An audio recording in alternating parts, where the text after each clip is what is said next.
ಭಾರತಕ್ಕೆ ಸ್ವತಂತ್ರ ಸಿಗ್ಲೇಬೇಕಂದ್ರೆ ಅದು ಕೇವಲ ಶಾಂತಿ, ಅಹಿಂಸೆ, ಸಹನೆಯ ಮಾರ್ಗದಲ್ಲೇ ಸಿಗ್ಬೇಕನ್ನೋದು ಗಾಂಧೀಜಿಯವರ ಅಭಿಪ್ರಾಯ ಆಗಿತ್ತು. ಭಾವನೆಗಳ ಬಗ್ಗೆ ಗೊತ್ತೇ ಇಲ್ಲದ ಬ್ರಿಟಿಷರಿಗೆ ಅಹಿಂಸೆ, ಶಾಂತಿ, ಸಹನೆಯ ಬೆಲೆ ಎಲ್ಲಿ ಗೊತ್ತಾಗಬೇಕು? ಗಾಂಧೀಜಿಯವರ ಈ ನಡೆಯನ್ನ ಬ್ರಿಟಿಷರು ವ್ಯಂಗ್ಯ ಮಾಡಿದ್ರು.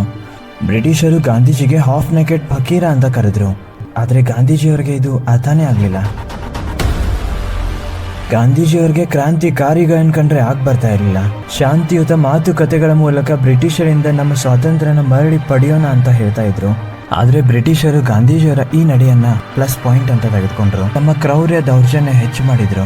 ಭಾರತೀಯರಿನ್ನು ಸ್ವತಂತ್ರ ಅನುಭವಿಸಲು ಸಮರ್ಥವಾಗಿಲ್ಲ ಅಂತ ಕಾರಣ ಕೊಟ್ಟು ಖಂಡಿತವಾಗಿ ನಾವು ಭಾರತ ಬಿಟ್ಟು ಹೋಗೋದಿಲ್ಲ ಅಂತ ಹೇಳ್ಬಿಟ್ರು.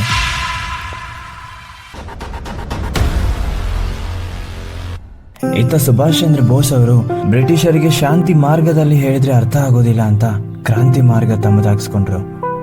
1921ರಲ್ಲಿ ತಮ್ಮ ಸಿವಿಲ್ ಸೇವೆ ಅಂದ್ರೆ ಇಂದಿನ IAS ಪದವಿಯನ್ನೇ ತ್ಯಜಿಸಿದ್ರು. ಬ್ರಿಟಿಷರ ವಿರುದ್ಧ ಕ್ರಾಂತಿಕಾರಿ ಮಾರ್ಗ ಅನುಸರಿಸಿದ್ರು. 1921ರ ನಂತರ ಸುಭಾಷ್ ಚಂದ್ರ ಬೋಸ್ ಅವರು ಕಾಂಗ್ರೆಸ್ ಪಕ್ಷದಲ್ಲಿ ಸಕ್ರಿಯರಾದರು. ತಮ್ಮ ಭಾಷಣದ ಮೂಲಕ ಅನೇಕ ಯುವಕರನ್ನ ಸಂಘಟಿಸಿದ್ರು. ಬ್ರಿಟಿಷರ ವಿರುದ್ಧ ಹೋರಾಡುವ ಛಲ ತುಂಬಿದ್ರು. ಸುಭಾಷ್ ಚಂದ್ರ ಬೋಸ್ ಅವರ ಭಾಷಣದ ಪರಿಣಾಮ 1935ರ ಹೊತ್ತಿಗೆ ಇಡೀ ಭಾರತೀಯರೆಲ್ಲ ಬ್ರಿಟಿಷರ ವಿರುದ್ಧ ಸಿಡಿದೆದ್ರು. ಅನೇಕ ಸ್ಥಳಗಳಲ್ಲಿ ಬ್ರಿಟಿಷರ ವಿರುದ್ಧ ದಂಗೆ ಎದ್ರು. ಭಾರತ ಬಿಟ್ಟು ತೊಲಗಿ ಅಂತ ಘೋಷಣೆ ಹಾಕಕ್ ಶುರು ಮಾಡಿದ್ರು. ಆದ್ರೆ ಗಾಂಧೀಜಿಗೆ ಮಾತ್ರ ಇದು ಇಷ್ಟ ಆಗ್ಲೇ ಇಲ್ಲ.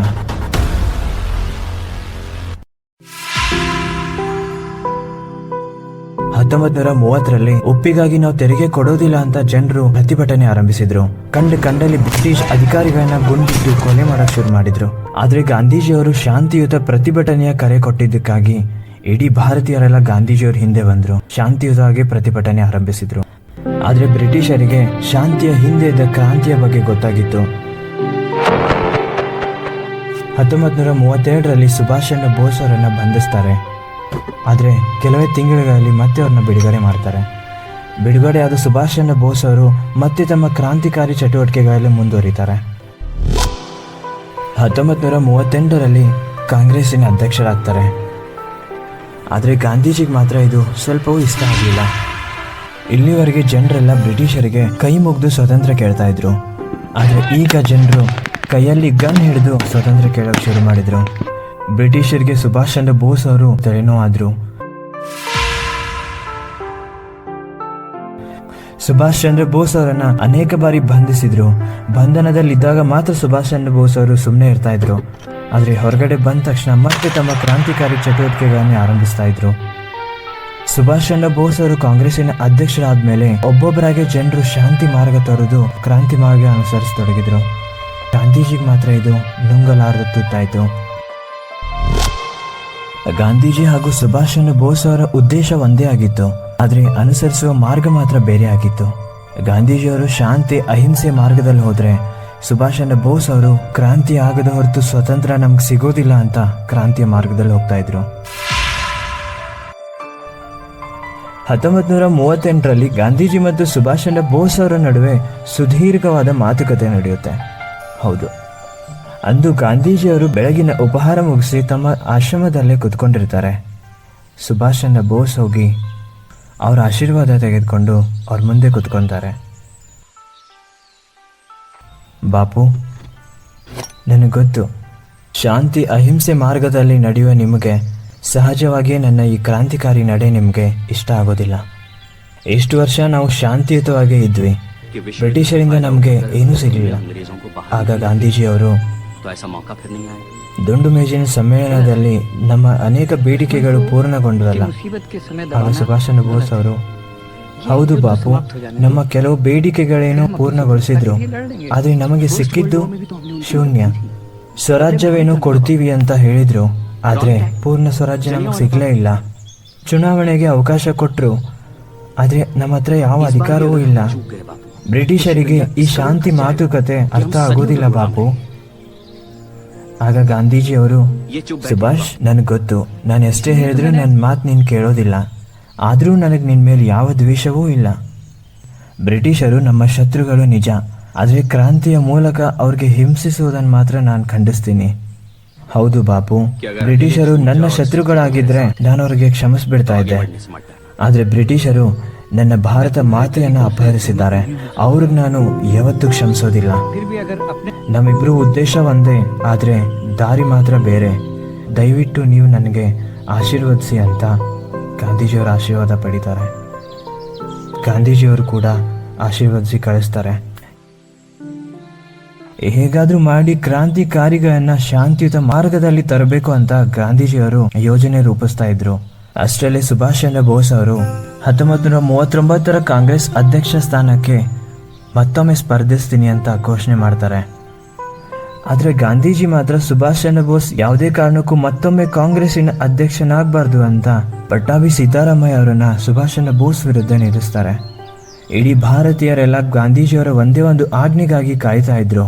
ಆದರೆ ಭಾರತೀಯರು ಯಾಕೋ ಈ ಸರ್ತಿ ಗಾಂಧೀಜಿಯವರ ಮಾತು ಕೇಳಲಿಲ್ಲ. ಮತ್ತೊಮ್ಮೆ ಸುಭಾಷ್ ಚಂದ್ರ ಬೋಸ್ ಅವರು ಕಾಂಗ್ರೆಸ್ಸಿನ ಅಧ್ಯಕ್ಷರಾಗ್ತಾರೆ. ಗಾಂಧೀಜಿಯವರಿಗೆ ಇದು ಬಹಳ ಬೇಸರ ಆಗುತ್ತೆ. ನಾನು ಕಾಂಗ್ರೆಸ್ ತ್ಯಜಿಸ್ತೀನಿ ಅಂತ ಸಾರ್ವಜನಿಕವಾಗಿ ಹೇಳಿಕೆ ಕೊಟ್ಬಿಟ್ರು. ಇತ್ತ ಸುಭಾಷ್ ಚಂದ್ರ ಬೋಸ್ ಅವರು ನನ್ನಿಂದಾಗಿ ಬಾಪು ಕಾಂಗ್ರೆಸ್ ತ್ಯಜಿಸೋದು ಬೇಡ ಅಂತ ಅವರೇ ಕಾಂಗ್ರೆಸ್ಸನ್ನು ತ್ಯಜಿಸ್ತಾರೆ. ಫಾರ್ವರ್ಡ್ ಬ್ಲಾಕ್ ಅನ್ನೋ ಒಂದು ಕ್ರಾಂತಿಕಾರಿ ಪಕ್ಷ ಸಂಘಟಿಸ್ತಾರೆ. ಅನೇಕ ಕ್ರಾಂತಿಕಾರಿಗಳು ಫಾರ್ವರ್ಡ್ ಬ್ಲಾಕ್ ಪಕ್ಷ ಸೇರ್ತಾರೆ. ಜನರೆಲ್ಲ ಬ್ರಿಟಿಷರ ವಿರುದ್ಧ ದಂಗೆ ಹೇಳ್ತಾರೆ. ಅಲ್ಲಲ್ಲಿ ಪ್ರತಿಭಟನೆ ನಡೆಯುತ್ತೆ. ಅನೇಕ ಬ್ರಿಟಿಷ್ ಅಧಿಕಾರಿಗಳನ್ನ ಗುಂಡಿಟ್ಟು ಕೊಲ್ಲಲಾಗುತ್ತೆ. ಜನರ ಮನಸ್ಸಲ್ಲಿದ್ದ ಕ್ರಾಂತಿಯ ಕಿಡಿ ಈಗ ಹೆಚ್ಚಾಗೋಕೆ ಶುರುವಾಯಿತು. ಆಗ ಬ್ರಿಟಿಷರು ಇದಕ್ಕೆಲ್ಲ ಮುಖ್ಯ ಕಾರಣ ಸುಭಾಷ್ ಚಂದ್ರ ಬೋಸ್ ಅಂತ ಅವರನ್ನು ಬಂಧಿಸಿ ಜೈಲಲ್ಲಿ ಇಡ್ತಾರೆ. ಸುಭಾಷ್ ಚಂದ್ರ ಬೋಸ್ ಅವರು ಜೈಲಲ್ಲೇ ಕುತ್ಕೊಂಡು ಯೋಜನೆ ರೂಪಿಸ್ತಾರೆ. ನಿರಂತರವಾಗಿ ಉಪವಾಸ ಸತ್ಯಾಗ್ರಹ ಮಾಡ್ತಾರೆ. ಇದರಿಂದಾಗಿ ದಿನೇ ದಿನೇ ಅವರ ಆರೋಗ್ಯ ಹಾಳಾಗೋಕೆ ಶುರು ಆಗುತ್ತೆ. ಆಗ ಬ್ರಿಟಿಷರು ಜೈಲಿಂದ ಬಿಡುಗಡೆಗೊಳಿಸಿ ಅವರ ಮನೆಯಲ್ಲೇ ಅವರನ್ನ ಬಂಧಿಸಿಡ್ತಾರೆ.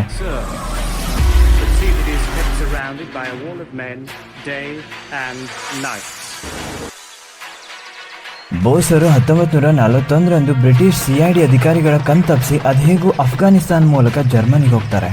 ಇದನ್ನ ದ ಗ್ರೇಟ್ ಎಸ್ಕೇಪ್ ಅಂತ ಕೂಡ ಕರೆಯಲಾಗುತ್ತೆ. ಬೋಸ್ ಅವರು ಜರ್ಮನಿಗೆ ಹೋಗೋದ್ರ ಹಿಂದೆ ಒಂದು ಬಲವಾದ ಕಾರಣ ಇತ್ತು. ಎರಡನೆಯ ಮಹಾಯುದ್ಧದ ಸಂದರ್ಭದಲ್ಲಿ ಲಕ್ಷಾಂತರ ಭಾರತೀಯರು ಬ್ರಿಟಿಷರ ಪರವಾಗಿ ಜರ್ಮನಿಯ ವಿರುದ್ಧ ಹೋರಾಡ್ತಾ ಇದ್ರು. ಆದರೆ ಇಂಗ್ಲೆಂಡ್ ಸೋತು ಹಿಂದೆ ಸರದ ಮೇಲೆ ಅನೇಕ ಭಾರತೀಯ ಸೈನಿಕರನ್ನ ಜರ್ಮನಿ ಯುದ್ಧ ಕೈದಿಗಳನ್ನಾಗಿ ಬಂಧಿಸಿ ತಮ್ಮತ್ತ ಇಟ್ಕೊಂಡಿದ್ರು. ಬೋಸ್ ಅವರು ಹೇಗಾದ್ರೂ ಮಾಡಿ ಭಾರತೀಯ ಸೈನಿಕರನ್ನ ಬಿಡಿಸ್ಕೊಂಡ್ಬಂದು ಮತ್ತೆ ಬ್ರಿಟಿಷರ ವಿರುದ್ಧ ಹೋರಾಡಬೇಕಂತ ಯೋಜನೆ ಹಾಕ್ಕೊಂಡಿದ್ರು. ಬೋಸ್ ಅವರು 1941ರಂದು ಜರ್ಮನಿಯ ಮಹತ್ವಾಕಾಂಕ್ಷಿ ಹಿಟ್ಲರ್ಗೆ ಭೇಟಿ ಮಾಡಿ ಈ ಎಲ್ಲ ವಿಷಯಗಳನ್ನ ತಿಳಿಸ್ತಾರೆ. ಜೊತೆಗೆ ನಿಮ್ಮ ಸಹಾಯ ಸಿಕ್ಕರೆ ನಿಮ್ಮ ಪರವಾಗಿ ಬ್ರಿಟಿಷರ ವಿರುದ್ಧ ಹೋರಾಡ್ತೀವಂತ ಕೂಡ ಹೇಳ್ತಾರೆ. ಸುಭಾಷ್ ಚಂದ್ರ ಬೋಸ್ ಅವರು ಧೈರ್ಯ ಹಾಗೂ ಆತ್ಮವಿಶ್ವಾಸದಿಂದಲೇ ಹಿಟ್ಲರ್ ಜೊತೆ ಮಾತಾಡ್ತಾ ಇದ್ರು.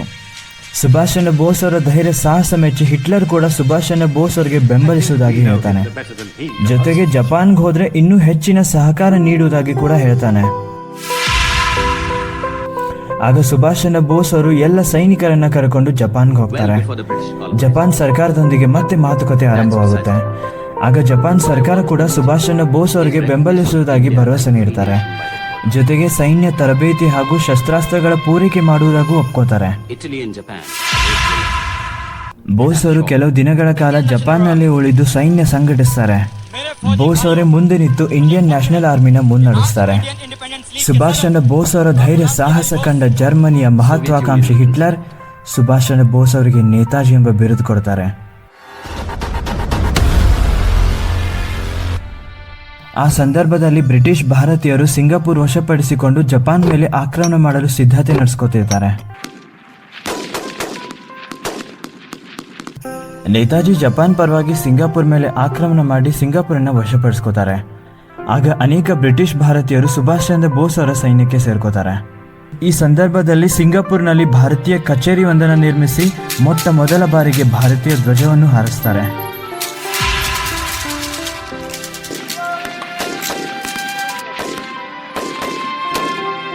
ಮುಂದುವರೆದು ಸುಭಾಷ್ ಚಂದ್ರ ಬೋಸ್ ಗೆರ್ಲಿನ್, ಗೆಲಾಟಾಕ್ ಸೇರಿದಂತೆ ಅನೇಕ ಪ್ರದೇಶಗಳ ಮೇಲೆ ಆಕ್ರಮಣ ಮಾಡಿ ಅವುಗಳನ್ನೆಲ್ಲ ವಶಪಡಿಸ್ಕೋತಾರೆ. ನೇತಾಜಿ ಅವರು ತಮ್ಮ ಸೈನ್ಯದಲ್ಲಿ ಮಹಿಳೆಯರಿಗಾಗಿ ಒಂದು ಪ್ರತ್ಯೇಕ ಆರ್ಮಿ ಯೂನಿಟ್ ಸ್ಥಾಪಿಸಿದ್ರು. ಇದರ ಮೇಲುಸ್ತುವಾರಿ ಲಕ್ಷ್ಮೀ ಸ್ವಾಮಿನಾಥನ್ ಅವರಿಗೆ ನೀಡಿದ್ರು. ಬ್ರಿಟಿಷ್ ಭಾರತದ ಮೇಲೆ ದಾಳಿ ಮಾಡೋ ಮೊದಲು ನೇತಾಜಿ ಅವರು ರೇಡಿಯೋ ಮೂಲಕ ಗಾಂಧೀಜಿಯವರ ಪರ್ಮಿಷನ್ ತಗೋತಾರೆ. ಹೌದು, ರೇಡಿಯೋ ಮೂಲಕ ಸುಭಾಷ್ ಚಂದ್ರ ಬೋಸ್ ಅವರು, ನಾನು ಭಾರತದ ಮೇಲೆ ದಾಳಿ ಮಾಡ್ತಾ ಇದ್ದೀನಿ, ರಾಷ್ಟ್ರಪಿತ ಮಹಾತ್ಮ ಗಾಂಧೀಜಿಯವರು ನನಗೆ ಆಶೀರ್ವದಿಸಿ ಒಪ್ಪಿಗೆ ನೀಡಬೇಕು. ಜೈ ಹಿಂದ್. ಮೊಟ್ಟ ಮೊದಲ ಬಾರಿಗೆ ಗಾಂಧೀಜಿಯವರಿಗೆ ರಾಷ್ಟ್ರಪಿತ ಎಂಬ ಪದವಿ ಕೊಟ್ಟಿದೆ ನೇತಾಜಿ ಸುಭಾಷ್ ಚಂದ್ರ ಬೋಸ್. ಇಂಡಿಯನ್ ನ್ಯಾಷನಲ್ ಆರ್ಮಿಯೊಂದಿಗೆ ನೇತಾಜಿ ಅಂಡಮಾನ್ ನಿಕೋಬಾರ್ ದ್ವೀಪಕ್ಕೆ ಬರ್ತಾರೆ. ಅಲ್ಲಿ ಭಾರತದ ವಿದೇಶಾಂಗ ಕಚೇರಿಯೊಂದನ್ನು ನಿರ್ಮಿಸ್ತಾರೆ. ಮತ್ತೊಮ್ಮೆ ಭಾರತದ ಧ್ವಜ ಹಾರಿಸ್ತಾರೆ. ಇಂದಿಗೆ ಭಾರತ ಸ್ವತಂತ್ರವಾಯಿತು ಅಂತ ರೇಡಿಯೋ ಮೂಲಕ ವಿಶ್ವಾದ್ಯಂತ ಸಾರ್ತಾರೆ. ಜರ್ಮನಿ, ಜಪಾನ್, ಕೆನಡಾ ಸೇರಿದಂತೆ 11 ರಾಷ್ಟ್ರಗಳು ಸುಭಾಷ್ ಚಂದ್ರ ಬೋಸ್ ಅವರನ್ನು ಬೆಂಬಲಿಸ್ತಾರೆ. ಜೊತೆಗೆ ಭಾರತ ಸ್ವತಂತ್ರವಾಯಿತು ಅಂತ ಮಾನ್ಯತೆ ಕೂಡ ನೀಡ್ತಾರೆ. ಈ ಸುದ್ದಿ ತಿಳಿದ ಬ್ರಿಟಿಷರಿಗೆ ಸುಭಾಷ್ ಚಂದ್ರ ಬೋಸ್ ಅವರು ದೊಡ್ಡ ತಲೆನೋವಾಗ್ಬಿಡ್ತಾರೆ. ಸುಭಾಷ್ ಚಂದ್ರ ಬೋಸ್ ಅವರನ್ನ ಹೇಗಾದ್ರೂ ಮಾಡಿ ಸಾಯಿಸಲೇಬೇಕು ಅಂತ ಅನೇಕ ಯುದ್ಧ ವಿಮಾನಗಳನ್ನು ಅಂಡಮಾನ್ ಮತ್ತು ನಿಕೋಬಾರ್ ದ್ವೀಪಕ್ಕೆ ಕಳಿಸ್ತಾರೆ. ಆಗ ನೇತಾಜಿ ಎಲ್ಲ ಸೈನಿಕರಿಗೆ ಅಡಗಿ ಕುಳಿತುಕೊಳ್ಳುವಂತೆ ಆಜ್ಞೆ ನೀಡ್ತಾರೆ. ಅದೇ ನೇತಾಜಿ ಒಬ್ಬರೇ ಇಡೀ ರಾತ್ರಿ ಎಲ್ಲ ಬ್ರಿಟಿಷರ ವಿರುದ್ಧ ಪೆಟ್ರೋಲಿಂಗ್ ಮಾಡ್ತಾರೆ. ಸುಭಾಷ್ ಚಂದ್ರ ಬೋಸ್ ಅವರು ಪೆಟ್ರೋಲಿಂಗ್ ಮಾಡ್ತಾ ಇರೋ ದೃಶ್ಯ ಕಂಡು ಬ್ರಿಟಿಷ್ ಯುದ್ಧ ವಿಮಾನಗಳೆಲ್ಲ ಮರಳಿ ಭಾರತಕ್ಕೆ ಹೋಗ್ತವೆ.